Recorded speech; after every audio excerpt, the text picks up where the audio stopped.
마태복음 14장 21절, 22절 말씀 개역 개정으로 읽겠습니다.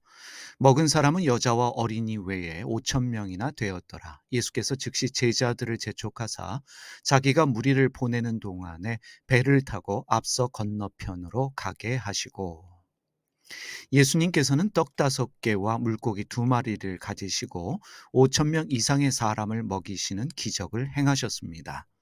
당연히 모여있던 군중들은 예수님께 열광하며 예수님의 이름을 환호했음에 분명합니다. 하지만 예수님은 열광하는 군중들을 붙잡아 놓지 않으셨습니다. 먼저 제자들을 재촉하시어 예수님보다 먼저 배를 타고 건너편으로 가게 하셨습니다. 그리고 당신이 직접 군중들을 헤쳐 집으로 보내셨습니다. 여기서 우리는 중요한 2가지 질문을 하게 됩니다. 첫 번째는 왜 예수님은 제자들을 먼저 배를 타고 건너편으로 가게 하셨는가라는 질문입니다.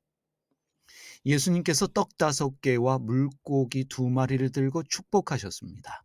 그 떡과 생선을 사람들에게 나누어 준 사람들이 바로 제자들입니다.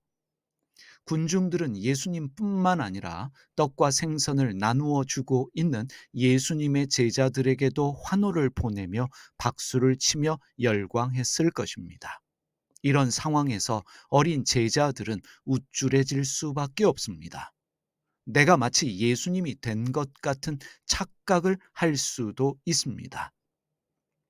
예수님께서는 제자들이 빨리 오병이어 이 기적의 현장을 떠나도록 재촉하셨습니다.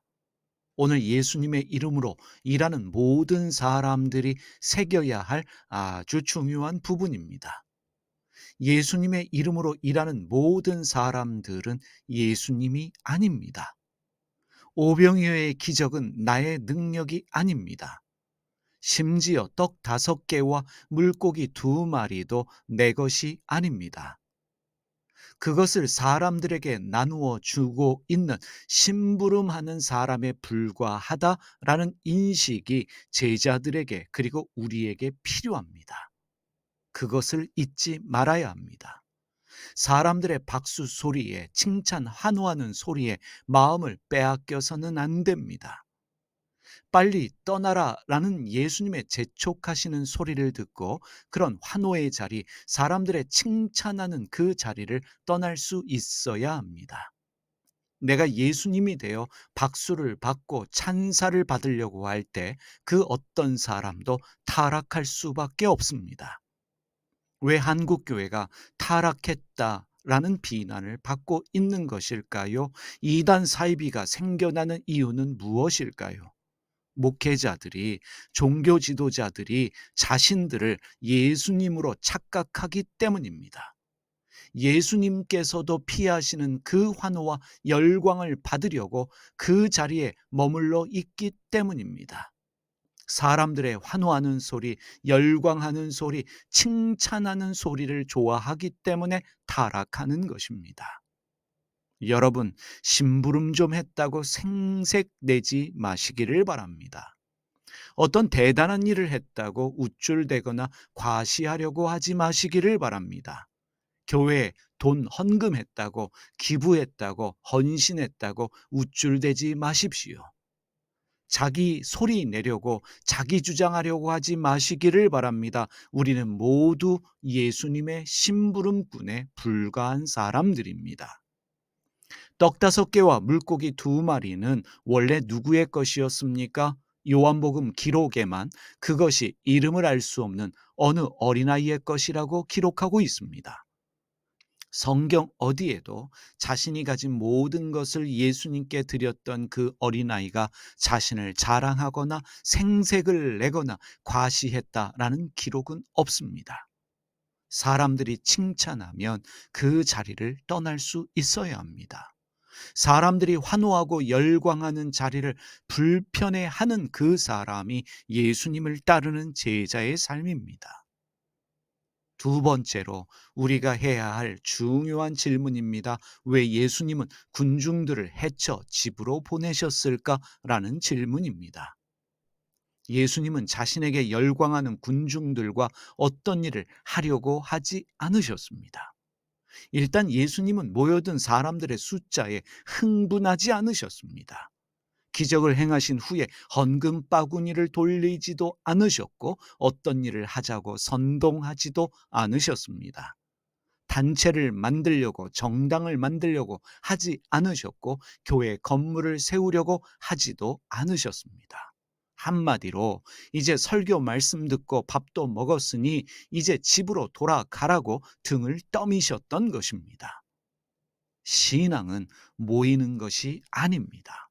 열심히 모이는 것이, 자주 모이는 것이 신앙이 절대로 아닙니다.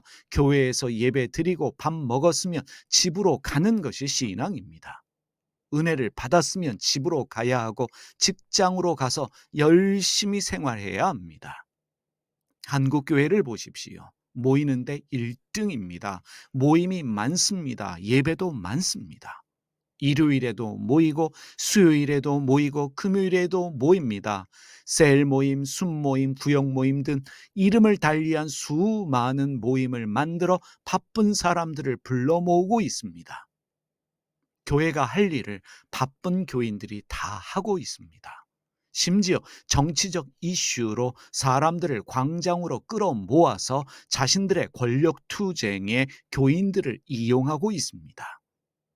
교회는 모이는 공동체가 아니라 흩어지는 공동체입니다. 저희 교회 이야기 좀 하겠습니다. 양해를 부탁드립니다. 저희 교회 주일 예배는 축도로 예배가 끝나지 않습니다. 축도 후에 예배가 끝났으니 이제 세상으로 나가 삶으로 복음을 전하자는 고백으로 예배를 끝내고 있습니다. 저희 영광장로교회는 새벽 예배가 없습니다. 수요 예배, 금요 철야 예배도 없습니다. 다른 요일에 예배가 없기 때문에 주일 설교가 조금 긴 것은 사실입니다. 주중에 계속해서 설교를 인터넷으로 올려서 교회에 오지 않아도 설교를 들을 수 있도록 하고 있습니다. 일주일에 한 번 모이는 것으로 만족하고 있습니다. 사실 그것으로 충분합니다. 여기서 우리가 주목해야 할 중요한 것이 있습니다. 예수님은 제자들에게 사람들을 집으로 흩어 보내라 하지 않으시고 당신이 직접 사람들을 해쳐 집으로 보내셨습니다. 흩으신 분은 예수님입니다. 기적의 현장, 은혜의 현장에 계속 머무는 것이 아니라 기적, 은혜의 현장을 떠나 집으로 가는 것이 예수님이 원하시는 것이기 때문에 예수님이 직접 사람들을 흩어 집으로 보내셨던 것입니다.